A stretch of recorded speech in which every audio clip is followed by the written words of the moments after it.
What's going on, traders? We got a lot to talk about. What an insane day. What an insane week. And so I'm going to give you guys some levels that we're heading towards and what's going to happen once we reach those targets. Also, what am I expecting for the next few weeks in regards to the stock market? And then we're just going to come to an overall conclusion on my overall expectations. Okay, so like, subscribe, do all that fun stuff. Let's get straight into it. So, NQ. All right, NQ. So, right now we are pretty much in price discovery mode. I told you guys in the last few videos probably, 21,300 is a possibility, and we can hit that high, and we're pretty much there. Okay, we're at 21,200 after hours, and so we're pretty much there. Now the question is, where do we go after 21,300? Is that it? Do we sell off? Really, really tough to say, because right now we're in price discovery mode. What does that mean if you're new to trading? It just simply means we're in the middle of nowhere. We're in Narnia. We're just climbing into space at this point. Okay, there's no structures ahead. The market's not creating any structures. We're just melting up, okay, for lack of better wording. We're just melting up. So my idea here is that it's important to note that we are very overextended, okay? Very, very overextended across the board. And so my idea is that the longer we remain overextended, the bigger the pullback is going to be. The bigger, the more evil, the more mean, the more devastating the pullback is going to be. Okay, very overextended. We look at the RSI down here. We're heading into overextended territory. Again, we're in a 4-hour time frame on the NQ. Okay, we are currently breaking above this rising wedge. And so, what do I tell you guys about rising wedges? Okay, some of my favorite patterns. They're extremely predictable. Anytime, at least from my experience, every time you've broken above a rising wedge, it turned into some type of bull trap.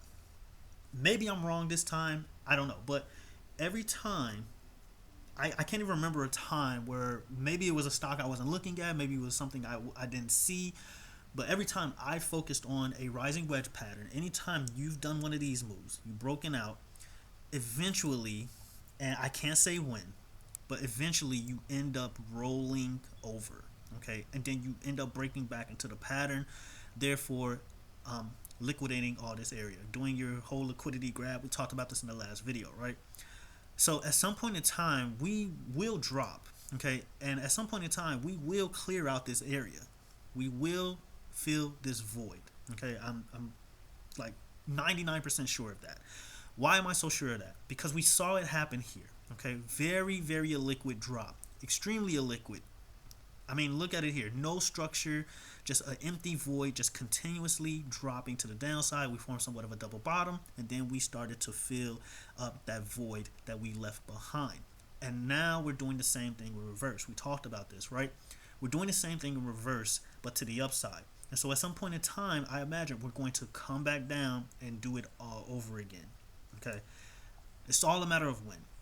Now, what I will say is, heading into tomorrow, I do think we're going to see more upside. We'll talk about why in a bit.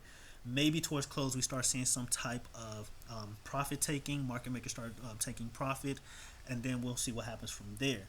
But let's get into some other futures. Let's get into some other stocks real quick before we get really deep into things. Okay, so ES again, 4-hour time frame. We're heading into overbought territory. Very overbought territory, okay? And I will say this much: futures and ES, they can drag this out for a very long time, okay? Now, what's important to note here is that we're rolling back into this pattern here. And so if we continue, and if this is not a bull trap, at least for the short term, if we continue to do this, we can head as high as 6150, okay? 6150 is a target at this point that I have, okay? You don't believe me? I mean, we rejected here. We rejected here multiple times, and it looks like we could potentially head back up there. Now, what's important to note is what's happened in the past, okay? Look what happened here. We rolled back into the pattern here. We ended up bull trapping, broke down. Rolled back into the pattern here, broke down, okay? We've continued to do this over and over, okay? So will this time be different? Can't say for sure, but every time we've broken back into this pattern, we've just trapped the bulls, or we either milked it for a very long time and then eventually broke down. Okay, and we've seen it happen multiple times. So can this be the same thing? I think that's going to be the case. I don't necessarily think we're going to see a move, at least in the short term, towards 6150. We'll have to wait and see. Now let's talk about the ETFs. Okay, ETFs, triple Qs. All right, so triple Qs. Again, we're very overbought here. Very overbought. I mean, so overbought. We've been overbought for like 2 days. I want to make that clear. 2 days straight. So again, the longer this lasts, the bigger the pullback is going to be. Okay, because we're very illiquid to the downside. I didn't erase, but I don't have my fair value gap indicator up right now. But we have a lot of fair value gaps that need to be mitigated to the downside. And again, we're just extremely overbought, and we've been doing this for 2 days now. Okay, the election was one thing, but now it's just dragging out. Okay, so I will be cautious. Okay, I will say that much. Now, as far as targets go, triple Qs can head to 518, 520. Okay, I think we're going to see that tomorrow. Tomorrow morning, I do think we're going to start heading there. Okay, and then from there, I would say that might be the top. Okay, I wouldn't even say that's the top, but we could see a massive pullback just based on how overbought we are. Again, if we continue to drag this out, we're going to see a massive pullback. Okay, so if we continue to just do this until next week or the week after, so on and so forth, we might be looking at a stock market crash. Okay, I don't think a crash is going to happen anytime soon. If I had to guess when a potential crash could happen, I would imagine it's going to be 2025. We'll talk about that in the future. That's not the focus of this video. But right now, again, as long as we continue to do this, we're going to see a mean pullback. So I do think triple Qs has the potential to head to 520. We go to the daily time frame. Let's actually see if I missed anything. Yeah. As you guys can see, I mean, look what happened back here. So we pretty much been trading within this channel for quite some time. We broke out. We ended up trapping bulls. We gapped down multiple times. Multiple times we gapped down. So are we looking at the same scenario? Okay. Are we looking at another scenario like this? Okay. I told you guys multiple times on multiple videos that 510 was my target. I wasn't expecting like to hit 510 and we just immediately sell off. But from here on, it's just pretty much the Hunger Games at this point. Okay, I can't exactly tell you where the top is at this point, but I don't think we're going to go too much further without seeing some type of massive pullback. Okay, so 520. I think triple Qs is going to head to 520. SPY can. I think SPY is going to head to 600.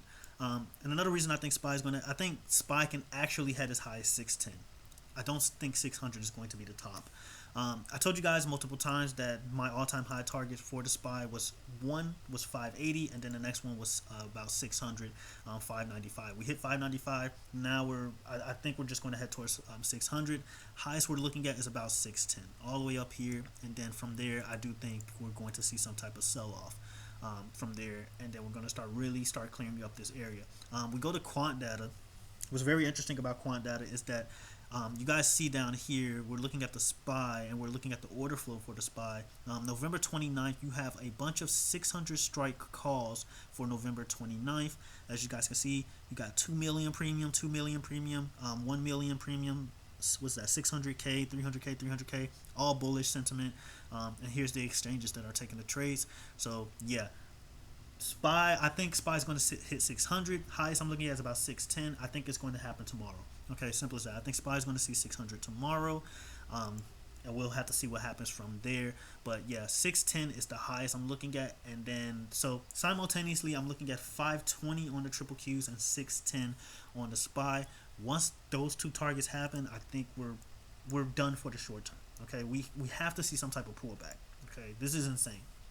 Okay, because we're looking at the 4-hour time frame. We're heading into overbought territory on the SPY. Okay, so this is insane. So I just want to make that clear. So again, we're looking at, what is it, 600. After 600, I'm looking at 605, 610. Triple Qs, we're looking at about 520. That's the highest I'm looking at, 518, 520. And then we'll have to see what happens from there. Bitcoin.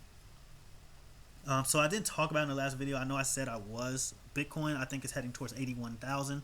From there, we'll have to see what happens. That's the highest I'm looking at, 81,000. And that's all I have for Bitcoin. Okay, I'm not going to drag it. Okay, Apple. So Apple, Apple's pretty much clearing up all this area right here, and this is proof just how the market doesn't like, or even the stock, or even stocks don't like to leave fair value gaps or illiquid areas open for too long, because Apple is starting to pretty much liquidate this area right here and pretty much trying to clear all these fair value gaps. So I do think Apple is heading towards 235. That's the highest I'm looking at. After that, we'll have to see what happens. So I think tomorrow is going to be a very swift move to the upside, and then after that we'll have to see what happens. So 230, about 230, 235 is what I'm looking at. If you want to lowball it, I would say about 232, but that's what I'm looking at in regards to Apple. I do think Apple at some point in time is going to head back to the 200s by next year, early next year.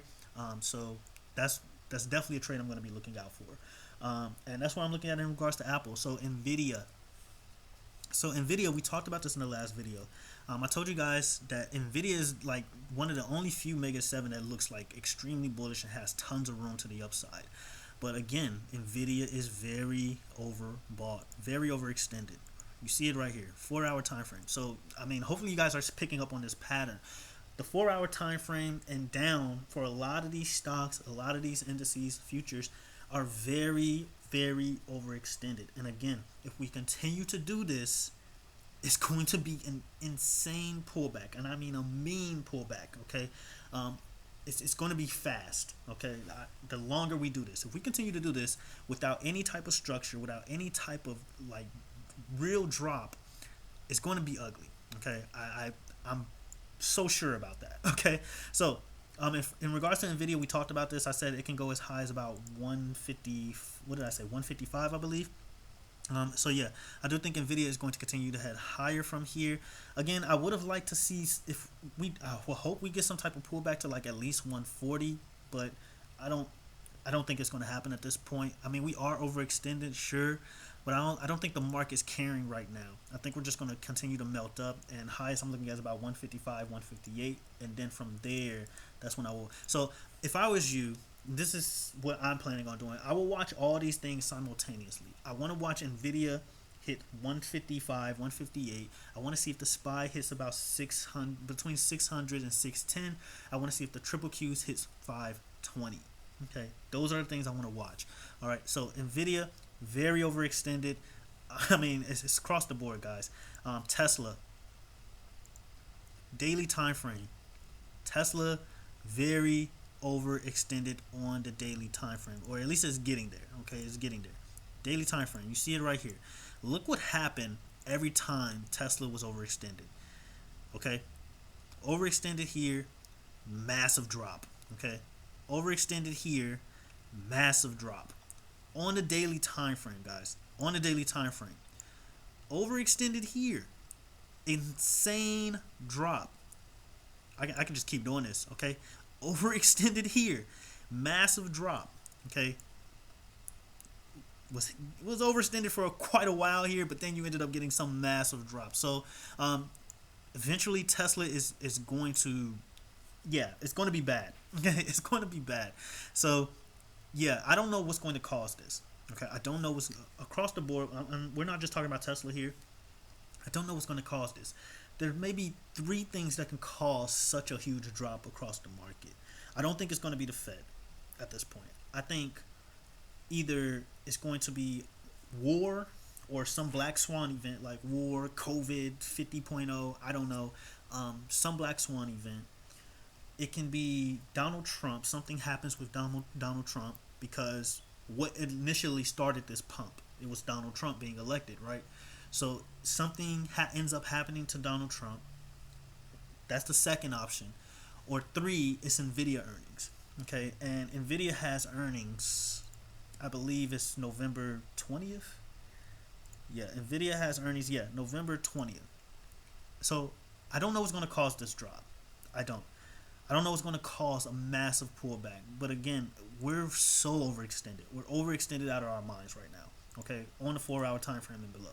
So I don't know if we're going to keep continuing to do this until the dailies are overextended, and then at that point, that's insane.